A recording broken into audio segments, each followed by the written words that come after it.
وجہ عزت مت بناؤ. ان کو سائڈ پہ رکھو, یوں سمجھو کہ جوتے کی نوک پہ رکھو. نہیں آ رہی بات سمجھ میں؟ دولت کو کس پہ رکھو؟ جوتے کی نوک پہ. لینڈ کروزر ہے, جوتے کی نوک پہ ہے. یہ وجہ عزت نہیں ہے آپ کی, نہیں ہونی چاہیے. صحت ہے, جوتے کی نوک پہ.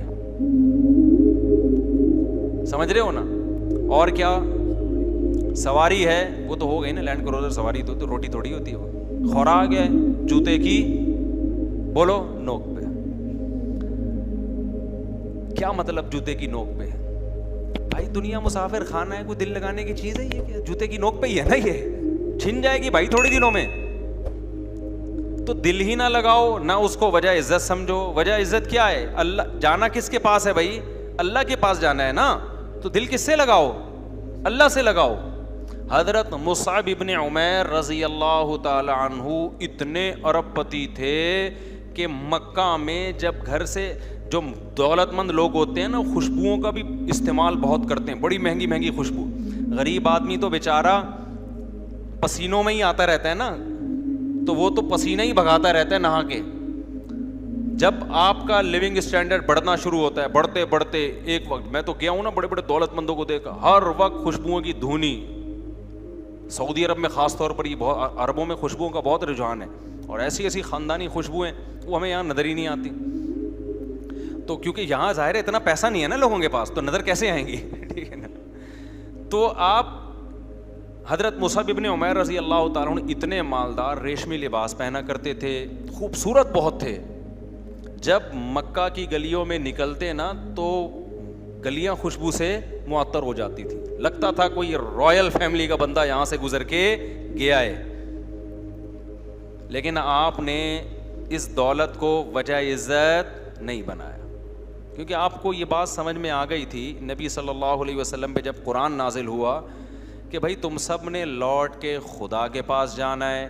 وہاں نہ درہم ہوگا, نہ دینار ہوگا, نہ دولت کام آئے گی, وہاں تمہاری نیکیاں کام آئیں گی. امن ہوا قانت آناء اللیل ساجدا وقائما یحذر الآخرۃ ویرجو رحمت ربی.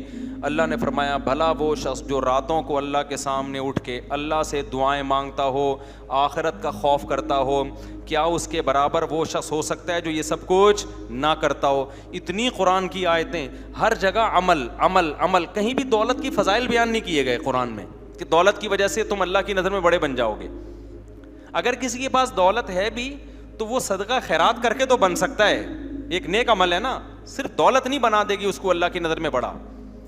اتنا زیادہ اس مضمون کو قرآن نے بیان کیا, یہاں تک کہ مشرکین مکہ ان کا یہ خیال تھا کہ دولت اتنی ویلیویبل چیز ہے کہ نبوت بھی دولت مند کو ملنی چاہیے. تو نبوت ایک مسکین پیغمبر کو کیوں ملی ہے, غریب پیغمبر کو کیوں ملی ہے؟ اتنا ان کے دماغوں میں دولت کا تصور بیٹھ چکا تھا, جو آج بھی یہی ہے.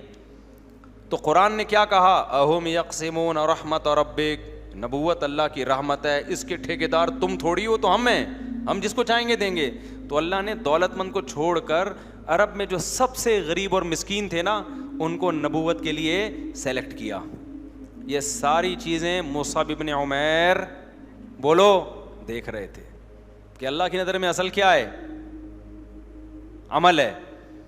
تو جب ایمان لے آئے نبی صلی اللہ علیہ وسلم پہ, ظلم شروع ہو گئے آپ پر. جب نبی نے ہجرت کی, آپ نے بھی ہجرت کی. ہجرت کی وجہ سے سارا بزنس کیا ہو گیا؟ ٹھپ, تباہ و برباد ہو گیا. انصاری کے حوالے کر دیا نبی نے کہ بھائی اب ان کا تو ساری جائیدادیں وہاں رہ گئی ہیں, اب تم ان کی کفالت کرو. پھر غزوہ احد میں مسلمانوں کو شکست ہوئی, مصعب ابن عمیر اس میں شہید ہو گئے, جان دے دی اللہ کو. اب آپ بتاؤ ان لوگوں کو دولت چھننے سے ڈپریشن ہوگی؟ نہیں, کیونکہ انہوں نے وجہ عزت کس کو بنا لیا تھا؟ عمل کو. عمل کبھی نہیں چھن سکتا انسان سے جب تک خود ہی بدعمل نہ بنے. دولت تو بھائی آپ چاہ رہے ہوتے ہو کہ نہ چھنے, پھر بھی کیا ہوتی ہے؟ چھن جاتی ہے. کہتے ہیں نا, شاعر نے کتنا زبردست شعر کہا ہے, تو شاہوں کو گدا کر دے, گدا کو بادشاہ کر دے, اشارہ تیرا کافی ہے گھٹانے اور بڑھانے کو. بڑے بڑے بادشاہوں کو بھکاری بنا دیتا ہے اللہ تعالیٰ, کتنے واقعات ہیں. اور بڑے بڑے بھکاریوں کو اچانک کیا بنا دیتا ہے؟ بادشاہ بنا دیتا ہے.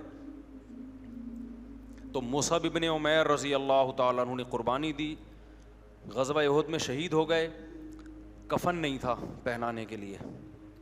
آئی بات سمجھ میں؟ کیا مالدار شہزادوں کی طرح زندگی گزارنے والے صحابی, بہت خوبصورت بھی تھے,